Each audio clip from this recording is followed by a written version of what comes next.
Hello student, welcome to our channel Rohit study. तो आज हम बात करेंगे क्लास 10th का जो गणित का 2024 का बोर्ड एग्जाम आने वाला है, उसमें से पार्ट नंबर तीसरा होने वाला है। इस प्रकार हम 100 पार्ट लाएंगे, जिसमें प्रत्येक वीडियो में 3-3 क्वेश्चन बताएंगे। इस प्रकार आपके 300 क्वेश्चन हो जाएंगे पिछले 100 वीडियो में। आपका जो ये एग्जाम है 27 तारीख को है। 27 तारीख को, आप 27 फरवरी को आपका 2024 को ये बोर्ड एग्जाम होगा, जिसमें आपको गणित का एग्जाम होने वाला है। ठीक, तो उसमें पहला क्वेश्चन क्या है, के किस मान के लिए, के किस मान के लिए समीकरण जो दिया गया है द्विघात समीकरण, इसके के किस मान के लिए ये क्या हो जाएगा, इसके मूल समान हो जाएंगे। मूल मतलब इसके अंदर जो भी x की वैल्यू होगी वो क्या हो जाएगी, बराबर हो जाएगी, दोनों भी वैल्यू। क्योंकि चर का दो घाती समीकरण है, तो दो समीकरण में से मतलब दो वैल्यू आएंगी, दोनों वैल्यू क्या हो जाएंगी, बराबर हो जाएंगी। तो किस मान के लिए होगा, तो आपको एक चीज मैं पहले बता दूं कि आपको यदि ये चीज नहीं मालूम है कि कब मूल बराबर होते हैं, तो आप सबसे पहले जान लीजिए कि विविधकर क्या होता है। आज डिस्क्रिमिनेंट विविधकर जो डी से देखते होंगे, तो उसी के बारे में जानकारी हमको लेके रखनी है कि विविधकर जो होता है डी, वो 0 के बराबर होता है। कितने के बराबर, 0 के बराबर होता है। इसी के जरिए हम इसे पता करेंगे। तो डी 0 के बराबर होता है। डी बराबर सूत्र क्या होता है आपका, b² - 4ac। क्या होता है, d² बराबर b² - 4ac। तो आपका जो समीकरण दिया है उसी में हम इसको सेटिस्फाई करेंगे। तो अब यहाँ पर आपको पूरा समीकरण लिख देना है। क्या लिखा है, समीकरण लिखा है 2x² - 1k - x - 1 बराबर 0 लिखा हुआ। ठीक, अब मुझे ये बताइए कि जब से मैंने द्विघात समीकरण का मैंने मानक रूप पढ़ा, जनरल टर्म पढ़ा, वो a² + b² ax² + bx + c बराबर 0 मैंने पढ़ा। तो यहाँ पर से a का मान तो निकल आएगा, पर b का मान में x का गुणा होना चाहिए। तो यहाँ पे थोड़ा सा गड़बड़ है, तो इसको मैं थोड़ा सा और आगे बढ़ा लेता हूँ कि इसमें जो है इस k का इसमें गुणा करूँगा तो kx हो जाएगा, इस k का यहाँ पे गुणा करूँगा तो प्लस का k हो जाएगा, बराबर 0 हो जाएगा। इतना दूर करने में कोई दिक्कत आई नहीं आई। तो इन दोनों में आप क्या कर देते हैं, तुलना कर देंगे। क्या करेंगे, तुलना करेंगे। तुलना करेंगे तो क्या क्या आपको बराबर मिलेगा, ये सबसे पहले ध्यान दीजिए। तो यहाँ पर आपको a का मान की जगह पर 2 लिखा, तो a का मान कितना हो जाएगा, 2। b की मान की जगह पर यहाँ पे k लिखा है, माइनस का k, तो k आपका हो जाएगा। c की जगह पर आपको टोटल सिर्फ k दिया है, तो k हो जाएगा। अब आपको सूत्र क्या मालूम है, जब जब मूल समान होते हैं, जब मूल समान होते हैं, जब मूल समान होंगे तो d बराबर क्या होगा, 0। d बराबर मतलब डिस्क्रिमिनेंट, जिसको आप विविधकर कहते हैं, विविधकर 0 के बराबर होगा। विविधकर बराबर फार्मूला होता है b² - 4ac बराबर 0।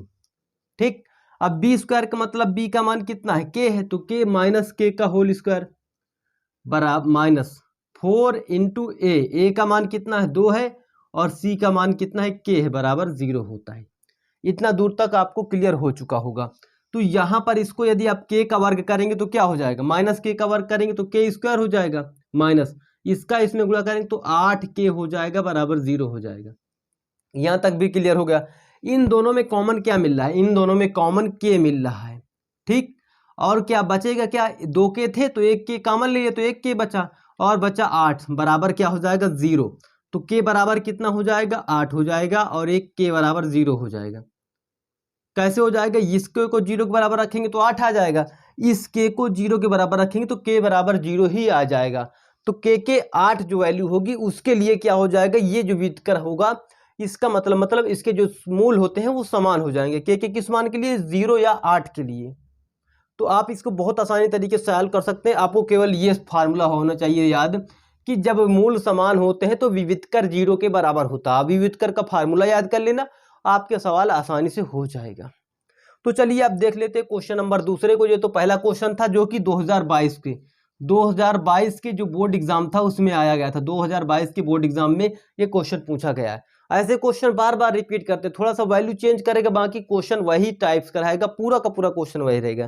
तो चलिए क्वेश्चन नंबर दूसरा देख लेते। क्वेश्चन नंबर दूसरा है कि बिंदुओं ए जो बिंदु है 1,3 तथा बी के जो निर्देशांक है -4,6 है, को मिलाने वाली रेखाखंड को 2:1 के अनुपात में विभक्त करने वाले विभाजन बिंदुओं के निर्देशांक ज्ञात कीजिए। ये बहुत ज्यादा पूछा जाने वाला, ये यहाँ पे अंतर विभाजन की बात कर रहा है, मतलब कोई एक्सटर्नली, मतलब अंदर की ओर किसी रेखा को, जो बिंदु है, जैसे एक बिंदु मान लीजिए ये है, ठीक, और एक बिंदु ये है, इन दोनों को मिलाने से एक रेखा बनती है। क्या बनती है, रेखा बनती है। जैसे कि समझो कि एक बिंदु ये है तो 1,3 है और दूसरी बिंदु क्या है बी है, बी क्या है -4,6 है।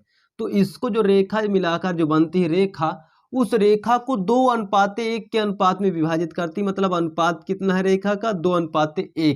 कहने का अर्थ ये है कि यहाँ पर जो है दो भाग, सॉरी यहाँ पर ना बन के मेरा यहाँ पर दिखाना चाहिए था ताकि ये अच्छा दिखे। तो 2:1 के अनुपात में विभाजित करती है। इसका मतलब ये 2 अनुपात, इधर 2 साइड है इधर 1 साइड है, ठीक। तो 2:1 के अनुपात में विभाजित करती है। तो यहाँ पर जो बिंदु होंगे उसके निर्देशांक ज्ञात करने, देखिए रेखाखंड है, रेखाखंड को इतने में विभाजित किया गया तो इसके निर्देशांक ज्ञात करने। तो आपको ज्ञात करने के लिए सबसे अच्छा तरीका ये बताऊं मैं कि आपको करना क्या है, आपको ये करना है कि जो भी वैल्यू दी हुई है सबसे पहले आप इसे x1 मान लेंगे और इसे y1 मान लेंगे। क्लियर मेरी बात। इसे मान लेंगे x2 और इसे मान लेंगे y2, ठीक। और इसे मान लेंगे m1, इसे मान लेंगे m2, m1 अनुपाते m2 मान लेंगे, ठीक। m1 अनुपाते m2, m1 का मान 2 है, m2 का मान 1 है। तो आपका जो अंतः विभाजन का सूत्र होता है ये x बराबर होता है, देखिए अंतः विभाजन का सूत्र मतलब ये होगा कि निर्देशांक ज्ञात करने, तो x का मान निकालना, y का मान निकालना है।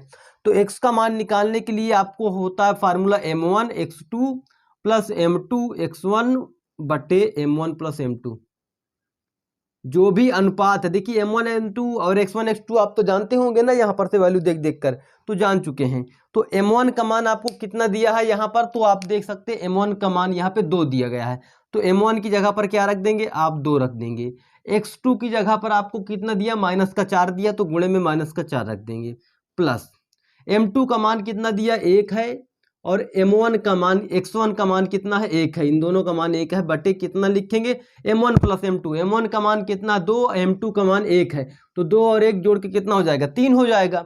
यहाँ तक कोई बात की दिक्कत नहीं होनी चाहिए। अब 4 का 2 में गुणा करेंगे तो 8 आ जाएगा, वो भी माइनस का, ठीक। माइनस का 8 प्लस 1 का 1 में गुणा करेंगे तो 1 आ जाएगा आपका 3। अब यहाँ पर इसको माइनस करेंगे तो -7/3 आपका ये वैल्यू आ जाएगी किसकी, x की वैल्यू -7/3 हो गई।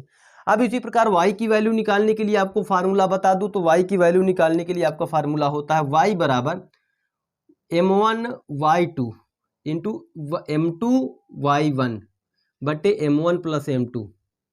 तो ये भी फार्मूला आपका होता है, यहाँ तक कोई दिक्कत नहीं होनी चाहिए क्योंकि फार्मूला ही लिखा गया। तो ये फार्मूला और ये फार्मूला दोनों याद कर लेना। देखिए यहाँ पर डिफरेंस क्या है, इसमें x की वैल्यू पूछा गया तो x था, इसमें y की वैल्यू पूछी गई तो y था, ठीक। m1 m2 तो आपका लिखा ही है, दोनों जगह जोड़ में लिखा है, केवल यहाँ पे x2 और m y1 लिखा है। ये नहीं गड़बड़ कर देना कि x1 यहाँ पे लिख देना x2 यहाँ पे लिख देना, यही गड़बड़ हो जाएगा, बाकी कोई दिक्कत नहीं है। यहाँ पे y2 y1 है, ठीक।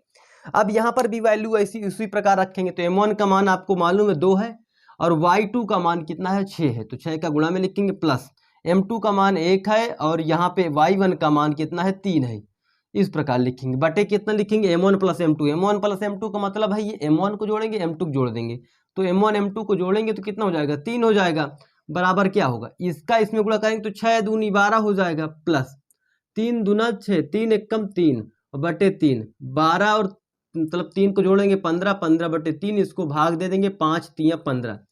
तो जो आपके अंतः विभाजन के निर्देशांक हैं वो क्या क्या है 7,3 -5, 7/3 5, ठीक। सॉरी -5 मैंने बोल दिया, तो यहाँ पे 5, यही आपके निर्देशांक है, आपको यही ज्ञात करना था। तो ज्ञात करने के लिए आपको सबसे पहले क्या जरूरी था, आपको ये फिगर समझना जरूरी था कि अंतः विभाजन कर रहा तो अंदर रेखा खंड को विभाजित करेगा, रेखा को खंड में बदलेगा 2:1 के अनुपात में, ठीक। अब ये बिंदु दिए गए थे, ये बिंदु दिया था, इनका माना गया और ये बिंदु निकालना था, तो फार्मूला ये था, फार्मूला याद कर लेना और ये आपका निकल आएगा। तो आशा करता हूँ ये क्वेश्चन आपको बहुत अच्छी तरीके से समझ में आया। नहीं समझ में आ रहा तो एक बार दोबारा रिवाइज करके वीडियो देख लेना, आपको अंतः विभाजन का जो सूत्र है इसके जरिए सवाल लगाना आपको आ जाएगा पूरी तरीके से। तो चलिए देख लेते हैं क्वेश्चन नंबर तीसरे को, जो कि हमारा लास्ट को देख लेते हैं। क्वेश्चन नंबर तीसरा आपका ट्रिग्नोमेट्री का, केवल आपको वैल्यू याद होगी तो आपका ये हल हो जाएगा। ये क्वेश्चन जो आपका आया था ये आपका क्वेश्चन था 2 मार्क्स का। 2 मार्क्स का किस में आया था, ये आपका 2022 के बोर्ड एग्जाम में HI नामक सेट में आया था। ये मेरे पास पेपर रखा हुआ है, तो इस पेपर में आपका आया था HI नामक सेट में 2 मार्च को, ठीक। तो ये पेपर है, इस पेपर में जो देखा गया तो उसी क्वेश्चन में थे। मैं यहीं पर से सारे क्वेश्चन आपको सॉल्व करवा रहा हूँ जो कि आपके पुराने साल में पूछे गए हैं और बेहद इंपॉर्टेंट क्वेश्चनों में से एक क्वेश्चन हो सकता है आपके लिए। तो यहाँ पर भी क्या है आपका 5, 5 उसके बाद क्या लिखा है cos square 60 degree plus 4 sec square 30 degree और माइनस tan स्क्वायर 45 डिग्री और कॉस स्क्वायर 90 डिग्री। मतलब यहाँ पर इसकी वैल्यू याद हो जाएगी तो आप इस सवाल को आसानी से हल कर लेंगे। तो यहाँ पर वैल्यू 5 लिख देंगे, इसकी तो वैल्यू 5 ही रहेगी ना, 5 की 5 तो एक कांस्टेंट राशि है, पर यहाँ पर ये कॉस स्क्वायर 60 डिग्री लिखा हुआ है, इसका मान क्या होता है, कॉस 60 का मान होता है आपका 1/2। अब 1/2 का तो मान लिख दिया जाएगा, पर यहाँ पर लगा है स्क्वायर तो इसके मान में भी स्क्वायर लगा देंगे तो कोई दिक्कत नहीं होनी चाहिए। 4 लिख देंगे, 4 का मान 4 होगा क्योंकि ये अचर राशि है, कांस्टेंट राशि है।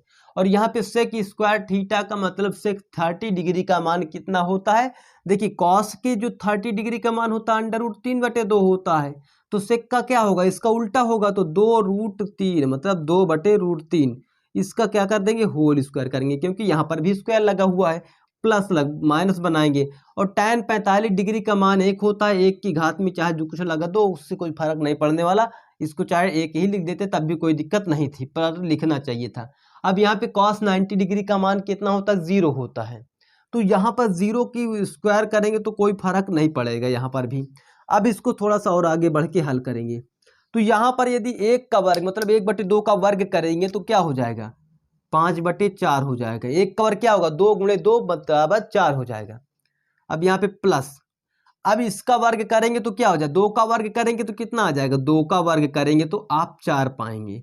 पर अगर √3 का वर्ग करेंगे मतलब √3 का गुणा √3 में गुणा करेंगे तो √9 हो जाएगा, √9 को बाहर निकाल लेंगे तो कितना आ जाएगा, 3 ही आएगा। ठीक, क्योंकि 3 का जो वर्गमूल 9 का वर्गमूल होता है वो 3 होता है, 3 का वर्ग 9 होता है, 3 का वर्गमूल 9 का वर्गमूल 3 होता है। और -1 लिख देंगे, उधर का 0 कोई मतलब है नहीं उससे। ठीक, और -1 का ना गायब कर देना कि 1 को भी गायब कर दिए, 1 की वैल्यू है यहाँ पे अभी कम होगा उससे वैल्यू थोड़ा से। तो आगे देखेंगे, आगे देखने के लिए आपको क्या करना होगा, यहाँ पर सबसे पहले मैं इसको थोड़ा सा और सॉल्व करके लिख देता हूँ। 5/4 प्लस 4 चौको 16, 16/3 माइनस का 1, इनका सभी का एलसीएम लेंगे तो सभी का एलसीएम लेने के बाद इसका एलसीएम आएगा 12, 12 का इसमें भाग देंगे तो 3 बार जाएगा, 4 तियाँ 12, 12 का जो 3 बार गया 3 का गुणा ऊपर कर देंगे तो 15 हो जाएगा, इतना तो कोई दिक्कत होगी नहीं।